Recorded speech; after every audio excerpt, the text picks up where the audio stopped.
ये पारी जाना के बाप के नाम है खेसारी ओ करे फेंसा हो।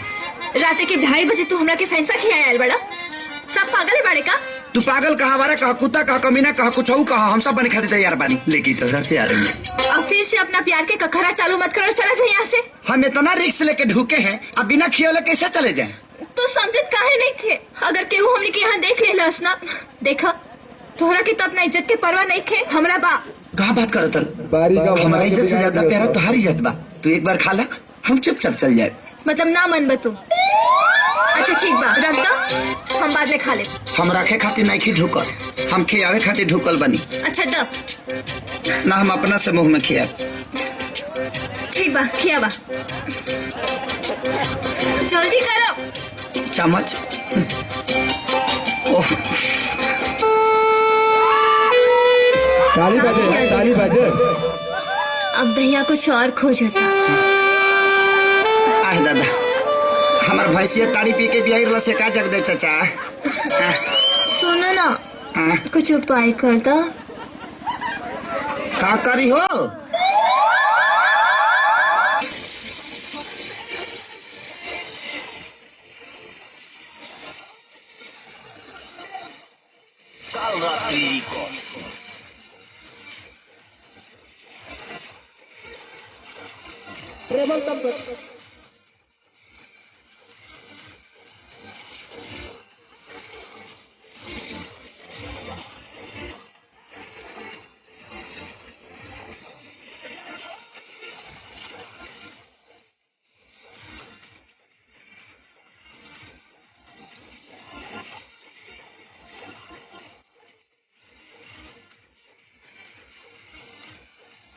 टाइप की सेवा के लिए हम हमेशा तत्पर रहते हैं।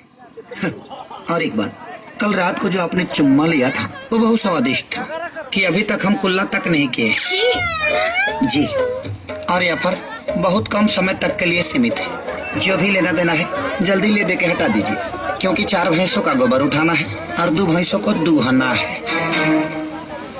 योर ऑनर जी जनाब। हम भी इंसान हैं हमको भी पसीना हो रहा है पूरा पैंट टोट भीज गया है मेरा। और इन्होंने 2 लाइफ लाइन गंवा दिया। तीसरा अगर इन्होंने सेंटर पे नहीं ठोका तो इनको हमसे शादी करना पड़ेगा। ले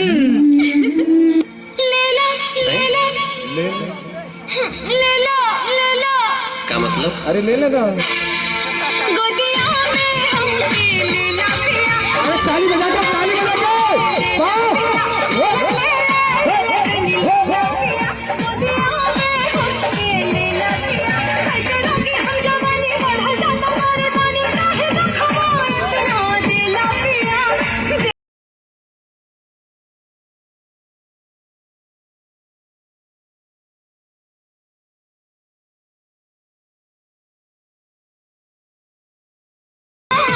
हम लाख छुपाही प्यार मगर बुढ़वा के पता जब लागेला बैठी के तो दुआरा पर इसी में भर भर पा देला।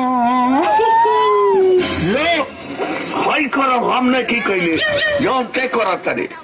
अरे माई फेर चुमे चला लखय मलटा छिनराना एकरायन डालेला ये कोई पांग डोलेला लकले से लापा के खाली भतार कहनी हो तो इतना तोड़फोड़ कइला। भतार के अधिकार दे दे तब का करबा।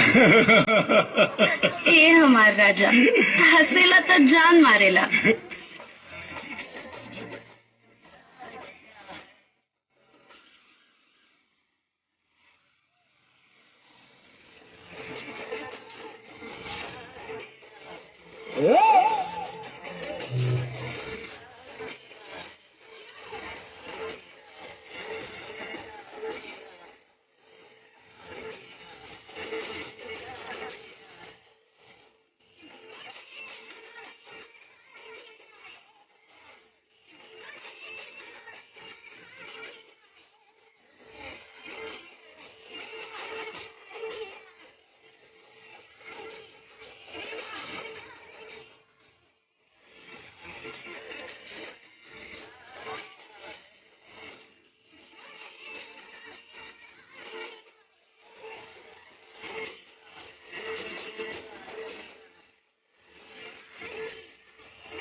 चाली डहरिया टका मर निहारे केरा नवाला ना त गोदल से गाड़ी पे गोदनवा भौजी गोदनवा वाला ना त गोदल से गाड़ी पे गोदनवा